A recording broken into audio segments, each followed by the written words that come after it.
Ada satu orang di antara kita, mungkin tahajudnya 10 rakaat setiap malam, duhanya 12 rakaat setiap pagi, baca Qur'annya one day one juz, satu hari satu juz, malamnya one night one juz, satu malam satu juz. Satu keluarga di antara kita ini puasanya luar biasa Senin Kamis. Satu keluarga berpuasa Senin Kamis. Tak cukup puasa Senin Kamis, dia puasa Nabi Daud. Sehari puasa, sehari tidak, sehari puasa, sehari tidak. Tak cukup dia puasa Nabi Daud, dia puasa-puasa sunnah lainnya. Istrinya nutup aurat dengan sempurna, pakai nikob, pakai cadar, pakai purda, pakai manset, pakai kos kaki. Suaminya 5 waktu ke masjid tak tertinggal takbiratul ula. Anak-anaknya di pondok pesantren hafiz dan hafizah. Tiap pagi berinfak, tak pernah menggunjing orang. Quran terjaga, aurat terjaga, tahajud terjaga, 5 waktu terjaga, duha terjaga, Quran terjaga, puasa terjaga. Sempurna satu keluarga amalnya. Tapi sudah 8 tahun dia tak tengok ayah ibunya. Sudah bertahun-tahun dia tak nyapa kedua orang tuanya. Sudah bertahun-tahun dia tak berhubungan baik dengan ayah ibunya. Sudah berminggu-minggu dia berkelahi dengan ayah ibunya. Sudah berhari-hari dia bermusuhan dengan kedua orang tuanya. Maka anak seperti ini, seluruh amal yang mereka kerjakan tertolak di sisi Allah Subhanahu wa taala, tidak akan diterima Allah.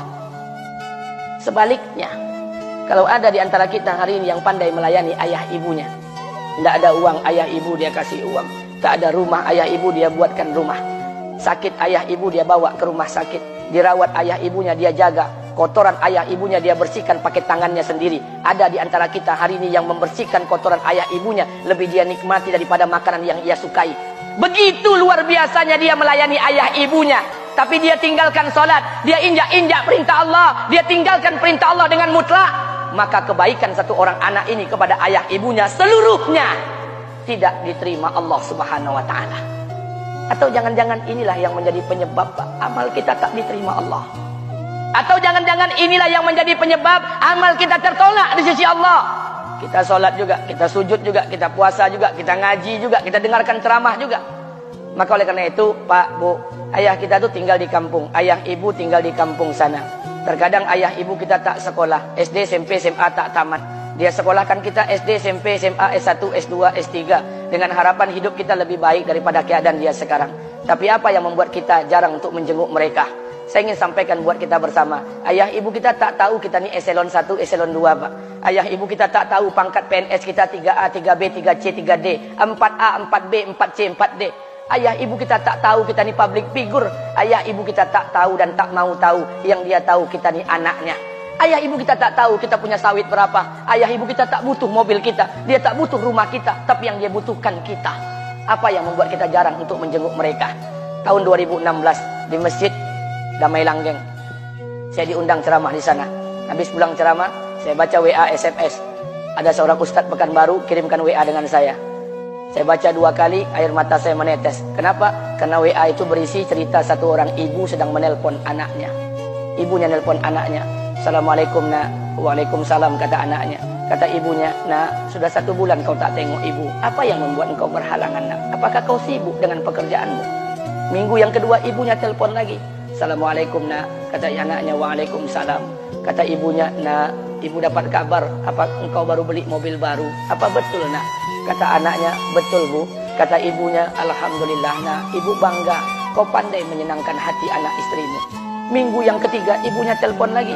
Assalamualaikum nak, kata anaknya. Waalaikumsalam. Kata ibunya, nak, ibu dapat kabar bahwa engkau baru beli rumah baru. Apa betul nak? Kata anaknya, betul bu. Kata ibunya, alhamdulillah nak, ibu senang kau bertanggung jawab dengan anak istrimu. Minggu yang keempat ibunya telepon lagi. Assalamualaikum nak. Waalaikumsalam. Kata ibunya, nak, tadi ibu pergi ke pasar, ibu jumpa temanmu di pasar. Kata temanmu di pasar, temanmu banyak bercerita tentang kamu. Kata temanmu tadi, kamu baru beli anak anjing seharga 40 juta dari negeri Belanda. Apa betul nak? Kata anaknya, betul. Kata ibunya, nak, dengarkan pesan ibu untuk terakhir kalinya. Apa pesan ibunya? Wahai anakku, engkau pelihara 1 ekor anjing. Kau siapkan harga anjing 40 juta. Kau siapkan rumah untuk anjingmu depan rumahmu. Kau jaga anjingmu pagi, siang, dan sore. Kau mandikan anjingmu pagi, siang, dan sore. Kau kasih makan anjingmu pagi, siang, dan sore. Demi Allah nak, dengarkan pesan ibu untuk terakhir kalinya. Apa kata ibunya? Demi Allah nak, demi Allah, Kalau seandainya Allah menciptakan ibu, kalau seandainya Allah menciptakan ibu untuk yang kedua kali di muka bumi ini, nak, demi Allah, ibu tak ingin terlahir sebagai manusia. Ibu ingin lahir sebagai seekor anjing, biar berada depan rumahmu dan melihat wajahmu setiap hari. Ibu kita tak butuh harta kita, Pak.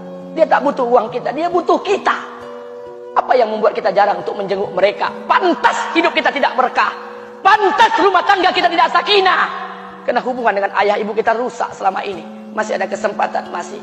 Yang jauh telepon, yang dekat kunjungi mereka. Demi Allah, kita butuh keberkahan doa mereka. Yang sudah meninggal, ziarahi kuburnya dan doakan mereka. Imam As-Syafi'i berkata, apa kata Imam As-Syafi'i? Manusia zalim, manusia bodoh, kalian tak tahu apabila ayah dan ibu kalian mengangkat tangan di malam hari, dia berdoa kepada Allah untuk anaknya. Doanya cuma sekali, malamnya cuma sekali, hanya sekali saja doanya. Apa kata Imam Syafi'i? Sekali doa ayah dan ibu kalian sudah cukup bagi Allah untuk menjadikan kalian anaknya berkah dunia akhirat. Hari ini berapa banyak doa ayah dan ibu kita, tapi tidak ada keberkahan buat anak mereka. Kenapa? Hati mereka tersakiti. Maka pulang, Pak, cari mak bapak kita. Kita punya rumah hari ini, Bu. Kita punya rumah, punya harta, punya uang, punya pekerjaan, punya kekayaan, punya sawit. Kita jadi orang hari ini jadi pegawai bukan kena sarjana kita, Pak. Kita jadi orang hari ini bukan kena otak kita. Kita jadi orang hari ini bukan kena kepintaran kita.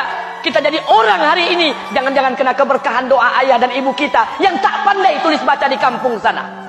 Cari mak bapak kita, Pak. Demi Allah, kita butuh keberkahan doa mereka.